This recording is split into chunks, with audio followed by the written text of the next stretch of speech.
Тақсырлар, қарыз мәселесі шейіттікі болса дағы кечирилбейт. Бұны біліп қойылы. Алла Таала бұны кечирбейт. Қарыз бенденің ақысы. Ошон үчүн пайгамбар саллаллаху алейхи вассалам кээ бир учурда карызы бар дегенде ал жаназаны окубай коет эле. Бар бир туганын артына окуп алачы депчи. Элестетип көрүңүз. Ушундай мээримдүү, ырайымдуу пайгамбар.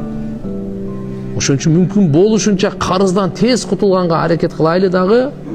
Эгерде мүмкүнчүлүк болбой атса, анын көңүлүн алып, кечиртирип же азайттырып бир нерсе кылайлы да.